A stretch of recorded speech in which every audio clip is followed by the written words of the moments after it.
저명한 독일 베를린 자유대학 교수의 아들, 정말 두 손 두 발 다 들 만큼 말썽을 피우는 아이라는 게 온 마을에 퍼졌을 만큼 심각한 상태에 놓여 있다고 합니다.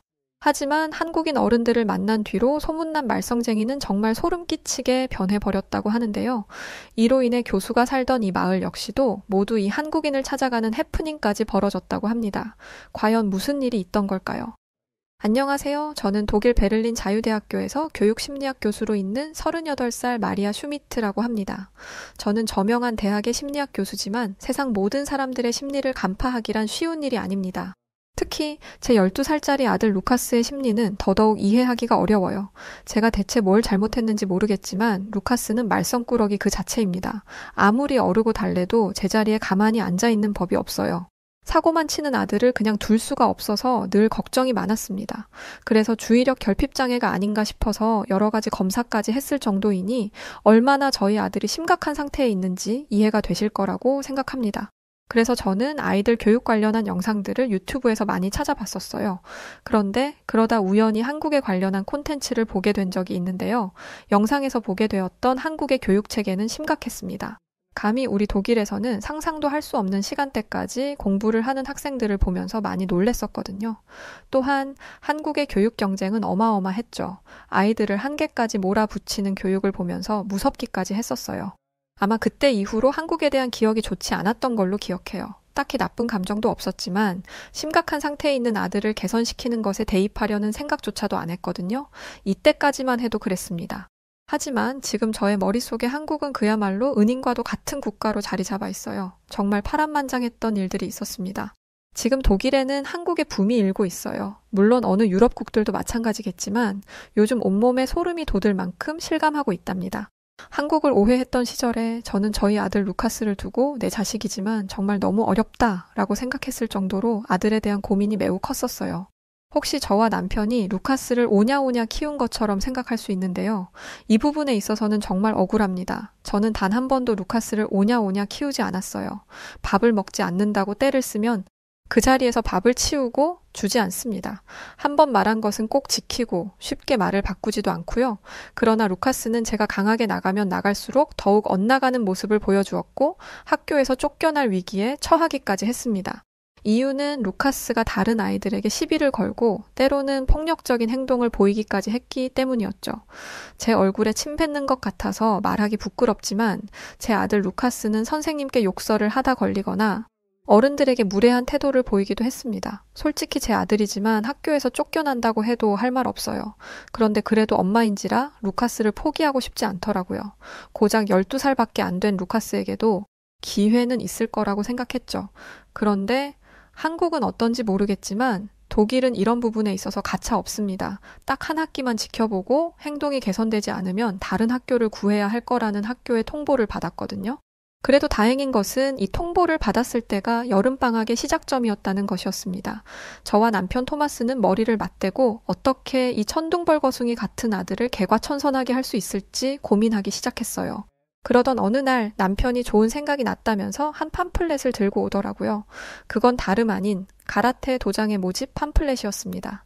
팜플렛을 보는데 혹할 만한 내용이 굉장히 많았어요. 가라테를 수련해야 하는 이유라고 해서 자제력 향상, 집중력 강화, 자신감 향상, 왕따 및 폭력 예방 등의 온갖 장점들이 나열되어 있었거든요.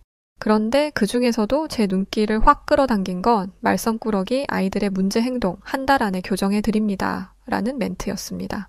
이걸 봤는데 어떻게 등록을 안 할 수 있겠어요? 저는 남편 토마스에게 당장 루카스를 이곳에 보내자고 말했고 루카스도 의외로 이곳에 가는 걸 썩 방해하더라고요.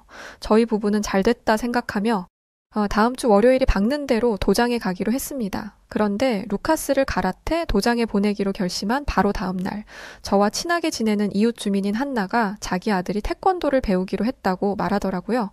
저는 한나에게 태권도보다는 가라테가 훨씬 훌륭한 운동인 것 같다고 말했습니다. 태권도에 대해서 잘 아냐라는 질문에는 딱히 할 말이 없었어요. 왜냐하면 가라테가 훨씬 훌륭한 운동일 거다라는 제 말에는 한국을 별로 좋아하지 않는 제 생각이 은연중에 깔려 있었거든요. 그러나 제 말에도 그럴 만한 근거가 있었습니다. 한국의 교육에 관한 다큐멘터리를 본 적이 있는데 한국 학생들에게 한국은 정말 지옥 그 자체였어. 아이들을 극심한 교육 경쟁으로 몰아넣고 아이들을 한계까지 몰아붙이는 교육을 하지. 한국이 똑똑한 나라인 건 사실이지만 이런 식으로 아이들을 몰아붙여서 얻은 지식이 과연 의미가 있는 걸까? 네, 맞습니다. 제가 사연 초반에 말씀드렸던 부분이었어요. 유튜브에서 한국 교육열에 대한 영상을 봤던 것이 분명 제 머릿속에 영향이 있었습니다. 하지만 저의 이웃 주민 한나는 대체 그게 태권도랑 무슨 상관이냐라는 표정으로 저를 보더라고요. 저는 답답한 마음에 가슴을 쾅쾅 치면서 답답한 마음을 말했습니다. 태권도장에 보내는 것도 교육의 일종이잖아. 학교에서 책만 보는 게 교육은 아니라는 의미야. 너는 너의 아들이 태권도장에서 뭘 배우고 올지 걱정되지도 않는 거야. 그러자 한나는 제가 별걸 다 걱정한다는 듯이 저를 안심시키려는 듯 말했어요. 마리아, 왜 그렇게 태권도를 못마땅하게 생각하는 거야? 태권도는 올림픽 정식 종목으로 채택될 정도로 전 세계에 인정을 받는 스포츠야. 그리고 무술뿐만이 아니라 예절과 발음을 배울 수 있어. 저는 마지막이라는 생각으로 한나를 설득하며 말했어요. 글쎄다. 나는 우리 아들 루카스를 가라테 도장으로 보내기로 했어. 가라테도 올림픽 정식 종목으로 알고 있는데? 그런데 한나가 굉장히 깜짝 놀라면서 황당하다는 듯 말을 하더라고요. 뭐? 무슨 말이야? 마리아, 가라테는 올림픽 정식 종목이 아니야. 말도 안 돼. 한나가 그 말을 하는데 사실 저는 이해가 되지 않았어요. 왜냐면 저는 분명히 2020 도쿄올림픽에서 가라테 경기가 열리는 영상을 두 눈으로 봤었거든요. 제가 이런 이야기를 하자 한나가 그러더군요. 그건 올림픽 정식 종목이 아니라 일본이 올림픽을 개최하면서 임의로 가라테 경기를 임시 채택한 거야. 원래 개최국은 자신들이 자신 있고 자국에서 인기 있는 경기들을 종목으로 채택할 수 있거든. 올림픽 정식 종목은 태권도야. 그리고 가라테는 안 되는데 태권도는 되는 이유는 태권도가 가라테보다 훨씬 국제적으로 인기가 많고 국제적으로 활발히 보급되었기 때문이야. 우리 지역만 봐도 그래. 태권도장은 10개가 넘어가는데 가라테 도장은 겨우 하나밖에 없잖아. 이 얘기를 들으니까 저도 모르게 움찔하게 되더라고요. 사실 저는 일본이 한국보다 선진된 나라라는 인식을 가지고 있었습니다. 근데 이건 저뿐만이 아니라 대부분의 사람들이 그렇게 생각하죠. 아무래도 일본은 경제력에서 항상 미국 다음에 있었을 만큼 강대국이라는 인식이 많았으니까요. 요즘 독일에서 한국에 관한 이야기가 많이 들려와서 한국이 핫하기는 한가 보다라고 생각은 하고 있었지만 그렇다고 해서 한국이 일본보다 낫다고 생각하지는 않았어요. 한국은 이제야 빛을 보는 나라이고 일본은 이미 모두에게 너무나 익숙한 나라잖아요. 따라서 사람들도 태권도보다는 가라테를 선호할 거라고 생각했습니다. 그런데 그게 아니라고 하니 조금 혼란스러웠죠. 한나가 말을 이어갔습니다. 그리고 태권도는 점수 책정 방식이나 경기 규칙이 확실히 정해져 있어. 하지만 가라테는 아직까지도 경기 규칙이 명확하지 않아서 국제대회로 승인하기엔 문제가 많아. 게다가 경기를 이기고 지는 것에 개인의 주관이 많이 들어가서 공평한 판정이 나지 않는 경우가 아주 많다는 것도 문제고. 하지만 태권도는 달라. 과학적인 기술을 가지고 채점을 하고 있고 국제적인 기준이 명확하지. 이건 한국이 태권도를 세계에 널리 알리기 위해 체계적으로 준비했다는 뜻이기도 해. 한나는 제 생각보다 더 열심히 꼼꼼하게 태권도와 가라테를 비교한 것 같았어요. 아무래도 아들이 다녀야 하는 곳이니까 더 자세히 알아봤겠죠? 하지만 저는 여전히 걱정됐어요. 과한 경쟁도 그렇지만 사실 또 다른 이유가 하나 더 있었거든요. 가라테를 배워도 충분히 호신술을 배울 수 있을 거야. 네 아들이 태권도를 배우면서 과한 경쟁에 휘말리면 어떻게 하려고 그래? 그리고 내 친구가 한국인과 함께 일을 했었는데 정말 별로였대. 위계질서가 너무 명확해서 숨이 막혔다고 하더라. 그리고 승진에 대한 욕심 때문에 동료나 부하 직원을 엄청나게 쪼아댔대. 이게 다 과열된 경쟁 분위기 때문 아니겠어? 너는 네 아들이 이런 걸 배워와도 괜찮아? 그리고 가라테 도장 관장님이 일본인이래. 일본인들 성향 알지? 조용하고 남에게 피해 안 끼치고 나는 루카스에게 이런 걸 가르치고 싶어. 한나는 이런 제 말을 듣고도 꿈쩍도 하지 않았습니다. 마리아, 네가 왜 태권도에 대해 한국에 대해 안 좋은 생각을 가지게 되었는지 이해가 돼. 하지만 네가 알고 있는 게 전부는 아니야. 내가 그걸 알려줄게 라면서 되려 저를 설득하려 했죠. 뭘 걱정하는지는 알겠지만 지금 내 말은 너무 과해. 내 친언니의 자식들 모두 태권도를 배웠고 다들 태권도 덕분에 훌륭하게 잘 자라주었어. 나는 내가 본 것을 가지고 이야기하는 거야. 그리고 우리 아들이 태권도의 화려한 발차기에 푹 빠져버렸어. 무조건 태권도를 배워야겠대. 그리고 무엇보다 태권도는 단순한 스포츠가 아니야. 신체 단련뿐만 아니라 정신수양과 인성교육을 강조하는 전인적인 교육을 따르는 한국의 전통 무예라고 이런 얘기를 들었는데 뭘 더 말하겠어요. 가라테도 무술이잖아. 정신 수양을 하는 건 가라테도 마찬가지라고라는 말이 턱 밑까지 차올랐지만 차마입 밖으로 내뱉을 수 없었고 저는 한나가 분명 제게 도움을 청해올 거라고 생각했습니다. 독일에서 태어나고 자란 아이들이 한국의 치열한 경쟁 분위기를 견딜 수 있을 리가 만무하잖아요. 저의 이웃 지인이었던 한나는 결국 아들을 태권도장으로 보냈고 저는 제 아들 루카스를 가라테 도장으로 보냈습니다. 그런데 정말 너무 뜻밖의 일들이 벌어지기 시작했었어요. 문제가 발생한 건 한나의 아들이 아닌 제 아들이었습니다. 가라테를 시작한 뒤로 루카스의 이상 행동이 점점 더 심해졌던 것이었습니다. 루카스는 가라테 도장에 다닌 지 일주일도 채 되지 않아서 더 짙은 폭력성을 보였어요. 집에 오면 제게 도장에서 보낸 기술을 보여준다며 손날로 저를 치기도 하고 팔꿈치로 저를 밀어내기까지 했죠. 아직 12살짜리 어린아이이기 때문에 아프다거나 상처가 나지는 않았지만 이건 엄청난 문제 행동이었습니다.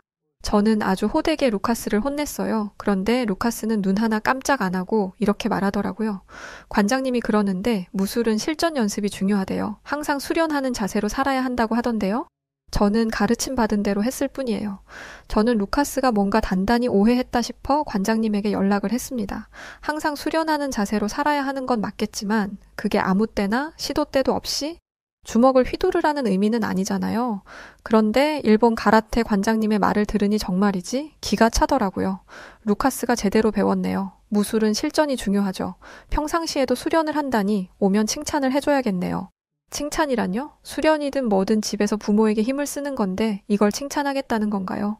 제가 다소 날카롭게 반응을 하니 아차 싶었는지 말끝을 흐리며 이렇게 변명을 하더군요. 루카스는 아직 어린아이이지 않습니까? 루카스가 힘을 써봤자 얼마나 쓴다고 그러시나요? 루카스가 조금 과격하게 굴어도 어머님이 충분히 제압하실 수 있을 겁니다. 이게 무슨 말인지 이해가 되시나요? 이 일본인 가라테 관장은 애가 주먹을 써도 엄마가 힘이 더 세니까 상관없다라는 식으로 이야기하고 있었던 것입니다. 아이가 평생 12살에 머물러 있는 것도 아니고 얼마 지나지 않아 엄마인 저보다 키도 커지고 힘도 세질 텐데 그럼 그때는 어떻게 하라는 거냐. 어릴 때부터 절대 이런 행동은 하지 못하도록 해야 하는 게 아니냐고 항의를 하자 가라테 관장은 그제야 루카스에게 주의를 주겠다고 말했습니다. 관장의 경고가 먹힌 것인지 루카스는 더 이상 집에서 폭력적인 모습을 보이지는 않았습니다. 그래서 가라테가 루카스에게 좋은 영향만 주고 있을 거라고 생각했어요. 그런데 가라테를 마친 루카스를 데리러 간 날 저는 가라테 도장에서 충격적인 장면을 보고 말았습니다. 체육관에 가까워지면 가까워질수록 체육관 앞에서 벌어진 소동이 눈에 보이더라고요. 소동의 중심에는 제 아들 루카스가 있었고 루카스는 한 아이와 싸웠는지 씩씩거리며 숨을 골랐습니다. 다행히 아이들끼리 주먹 다짐을 하는 정도는 아니기에 우선 지켜보기로 했어요. 아이들 싸움에 어른이 개입하는 것만큼 나쁜 게 없으니까요. 그런데 이 생각은 저에게만 해당되는 것이었습니다. 루카스와 싸움이 난 아이는 루카스에게 한 2번 이야기를 들었던 도장의 에이스, 일본에서 온 켄지라는 아이였는데 켄지 엄마의 생각은 저와 달랐어요. 켄지의 엄마는 루카스를 밀치더니 켄지를 껴안았습니다. 그러더니 네가 걔구나? 도장에서 제일 말썽을 많이 부린다는 애. 독일 애들은 거칠고 무례하다더니 널 보니까 바로 무슨 소리인지 알겠다 얘. 이 말을 듣는데 울컥하더라고요. 저는 일본인들은 다 얌전하고 배려심 넘친다던데 내 아들을 밀치려고 하고 위협하는 걸 보니 일본인도 거기서 거기구나? 라고 외칠 생각으로 차에서 내리려 했습니다. 그런데 그때 일본인 관장이 나타났어요. 도장을 관리하는 사람이 나타났으니 이런 상황이 금방 마무리될 거라고 생각했습니다. 하지만 그건 아니었어요. 관장은 전후 사정을 듣지도 않고 켄지의 엄마에게 독일 애들이 원래 고집이 세고 말을 잘 안 듣습니다. 천성이 이런 애들을 저희가 어떻게 계도할 수 있겠습니까? 그냥 그러려니 하고 넘어갈 뿐이죠. 라는 말을 하더라고요. 믿었던 관장이 루카스가 보는 앞에서 루카스를 모욕하자 더 이상 참을 수가 없었습니다. 저는 큰 목소리를 내며 차에서 내렸어요.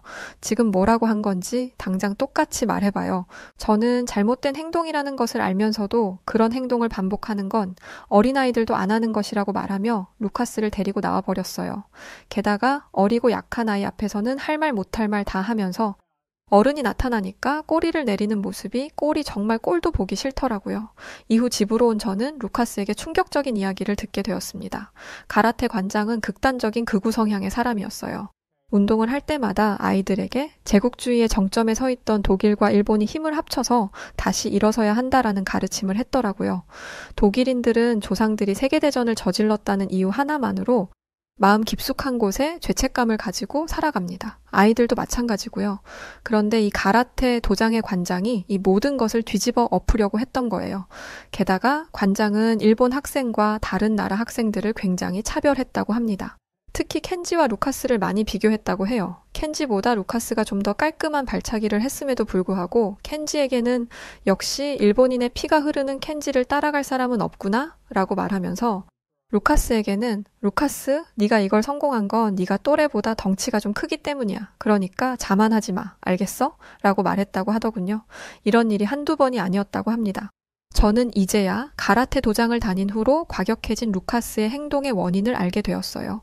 심리학 교수의 입장에서 봤을 때 루카스는 자신도 모르게 자기 방어를 하고 있는 중이었던 것입니다. 관장의 말대로 집에서까지 수련을 빙자한 힘을 휘두르면 관장에게 인정받을 수 있을 거라 생각한 것이었죠. 게다가 가라테라는 운동의 특성상 가라테는 한계를 깨기 위해 아이들을 극도로 몰아세우는 특징이 있었습니다. 게다가 그 한계라는 것도 별 그지 같은, 아니 의미 없는 것들이었어요. 기합만으로 상대를 제압할 수 있어야 한다면서 관장님 마음에 드는 소리를 낼 때까지 소리만 지르게 했었대요. 루카스는 1시간 내내 소리를 질렀는데 저보다 작게 소리를 낸 켄지는 기합이 듣기 좋다는 이유로 금방 집으로 돌아갔다더라고요. 가라테 도장에 다닌 이후 악에 바친 행동만 하던 루카스가 눈물을 뚝뚝 흘리며 이런 말을 하는데 저 스스로가 원망스럽더라고요. 루카스가 왜 도장에 다녀오면 목이 쉬어 있는지를 알게 된 저는 심란한 마음으로 멍하니 집 앞에 앉아 있었습니다. 그런데 마침 맞은편 한나의 집 앞으로 차가 한 대 서더라고요. 차에서 내린 사람은 한나의 딸인 헤일리였습니다. 헤일리가 입고 있는 도복을 똑같이 입고 있는 어른이 차에서 내린 순간 저는 놀라운 광경을 목격하고 말았어요. 바로 헤일리가 자신을 데려다준 어른에게 공손하게 인사를 했기 때문이었죠. 저는 눈을 껌뻑거리며 지금 제 눈앞에 펼쳐지고 있는 이 기이한 상황에 대해 이해하려고 노력했습니다.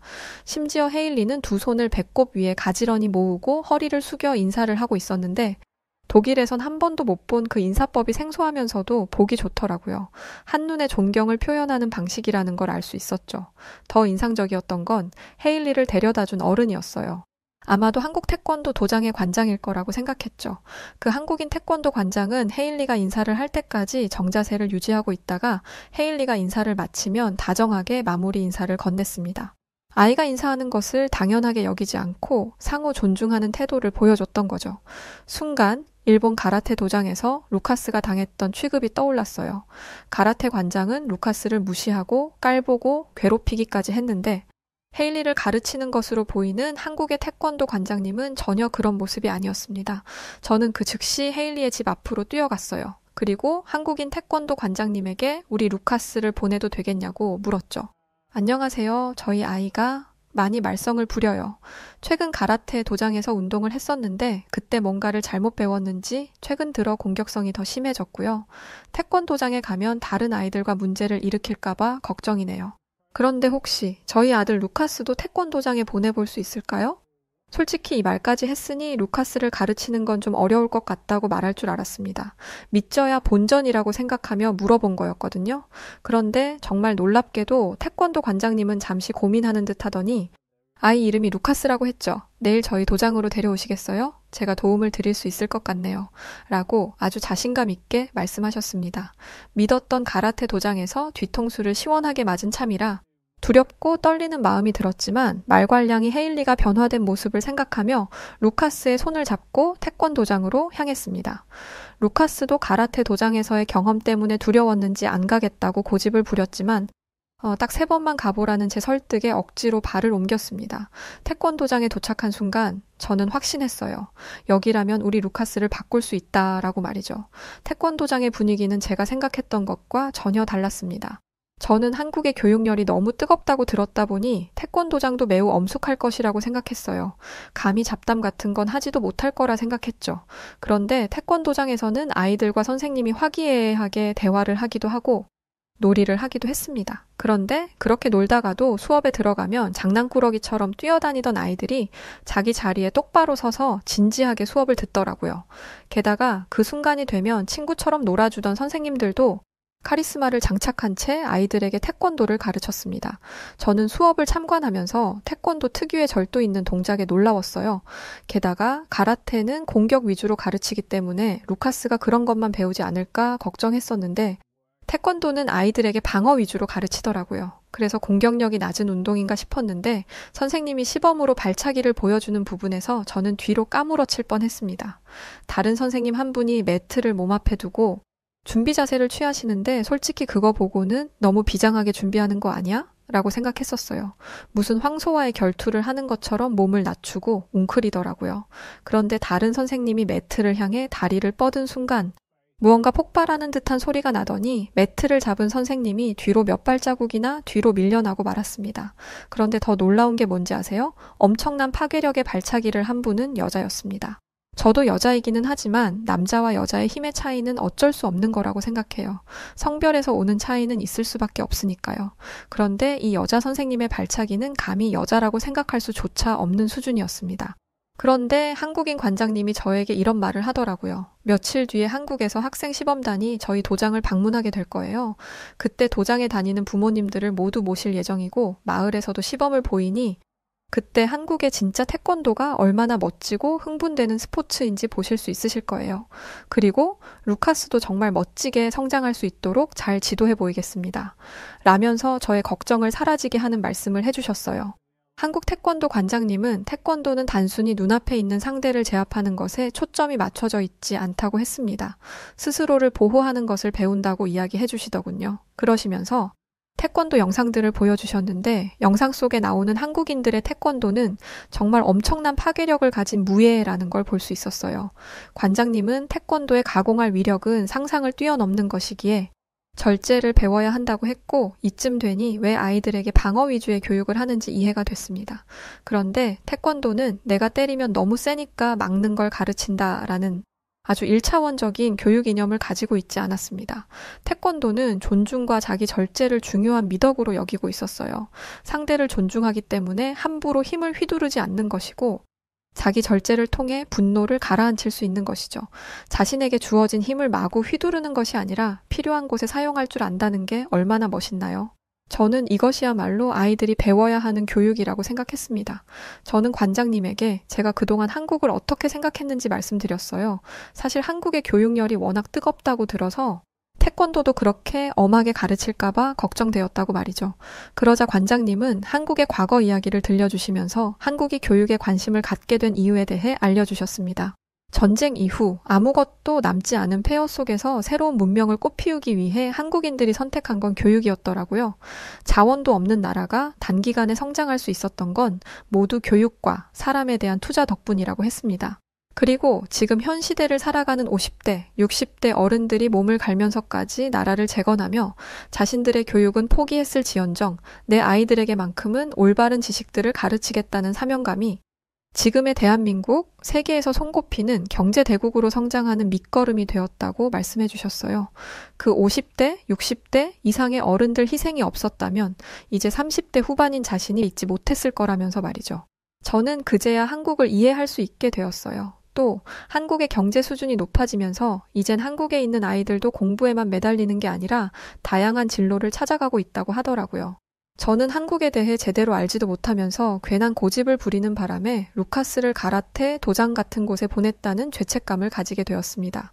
루카스는 제 생각보다 더욱 잘 적응했어요. 게다가 태권도장에 다닌 지 한 달도 채 되지 않아 변화된 모습을 보여주기 시작했습니다. 헤일리가 보여줬던 예의 바른 인사는 당연하고 어른이 먼저 숟가락을 들지 않으면 밥을 먹지도 않더라고요. 원래는 밥을 차려줘도 안 먹는다고 화를 내거나 자기 밥그릇을 챙겨서 방으로 휙 들어가던 아이였습니다. 그랬던 애가 태권도를 배운 후로 부모에게 아침 인사를 하고 저녁 인사를 하더라고요. 저와 남편은 갑작스러운 변화에 루카스가 혹시 천사의 신 게 아니냐는 우스갯소리를 하기도 했습니다. 루카스는 태권도장에서 배운 자기 절제를 통해 충동적으로 화를 내고 싸우는 것을 하지 않게 되었습니다. 화가 울컥 올라오면 태권도장에서 배운 심호흡법을 통해 스스로 감정을 조절하고 대화로 갈등을 풀어나가려고 하더라고요. 이 모습을 보는데 정말 감격스러웠습니다. 특히 루카스의 예의 바른 모습은 주변 모든 사람들에게 귀감이 되었어요. 저희 루카스가 좀 심한 케이스이기는 하지만 요즘 유럽 아이들의 상태는 영 좋지 않습니다. 요즘 아이들을 보면 선이라는 게 없는 것 같아요. 어른에 대한 예의, 선생님에 대한 예의, 친구들 간의 예의가 모두 사라져 있죠. 그런데 그 중에서 다른 행동을 하는 애들이 있다면 그 아이들은 100% 태권도를 배운 아이들입니다. 그래서인지 루카스의 변화를 통해 태권도를 배우는 아이들이 아주 많아졌어요. 악명 높은 루카스마저 단기간에 바꿔버렸으니 부모들이 안 보내고 배기겠어요. 말썽쟁이로 두 손 두 발 다 들었던 우리 아들 루카스의 변화, 천방지축이라 소문났던 헤일리의 변화, 이로 인해 저희 마을은 태권도 붐이 일어났었습니다. 그리고 그 일본인 관장이 운영했던 가라테 도장은 어떻게 된 줄 아시나요? 당연히 그 해를 넘기자마자 폐업하고 저희 마을에서 사라졌어요. 듣자 하니 관원이 모두 빠져나가 태권도장으로 옮겼다고 하더라고요. 저희 아들은 정말 바르게 성장하고 있습니다. 어쩔 때는 저와 저의 남편보다 더 어른스러운 모습을 보일 때가 있는데 그럴 때면 얘가 진짜 우리 아들 루카스가 맞나 싶을 정도로 크게 변화했어요. 당연히 루카스가 다니던 학교 선생님들도 루카스의 변한 모습에 놀라움을 감추지 못하고 있습니다. 저희 아들 루카스는 한국의 태권도와 한국인 관장님들의 가르침 덕분에 학업 성적도 우수해졌고 예의마저 바른 아이가 되었습니다. 이 모든 게 한국 덕분이라고 생각하고 있어요. 뭣도 모르고 유튜브에 나왔던 영상들만 보고 한국을 오해했던 제 모습이 부끄러울 뿐이었죠. 한국에 대한 이 고마움을 어떻게 표현할까 고민하다가 이렇게 사연을 보내게 되었어요. 다시 한번 한국의 태권도에 대한 우수함을 알게 되어서 기쁩니다. 그리고 저희 아들을 정말 사람 만들어준 한국인 태권도 관장님 외 지도진 분들께 진심으로 감사하다는 인사 드리고 싶습니다. 한국인 여러분들 존경합니다. 네, 오늘 사연 여기까지입니다. 제가 알아보니 한국에서 태권도 라이센스는 해외에서 엄청나다고 해요. 실제로 당시에 시범을 왔던 한국인 아이들이 해외에서 명예시민증까지 받았다고 하더라고요. 이렇게 우리 대한민국의 고유 전통 무술들이 세계에서 명성을 떨치고 있다고 하니까 굉장히 뿌듯하고 기쁘네요. 자, 오늘 사연 어떠셨나요? 사연이 즐거우셨다면 구독, 좋아요 부탁드리고요. 그럼 지금까지 저는 사연을 전달해드린 여우튜브 송은지였습니다. 더 좋은 영상으로 찾아뵐게요. 영상 끝까지 시청해주셔서 고맙습니다. 그리고 우리 구독자 여러분들 모두 사랑하고 감사합니다. 당신만의 유튜브가 될래요. 당신만의 사연을 들려드릴게요. 언제나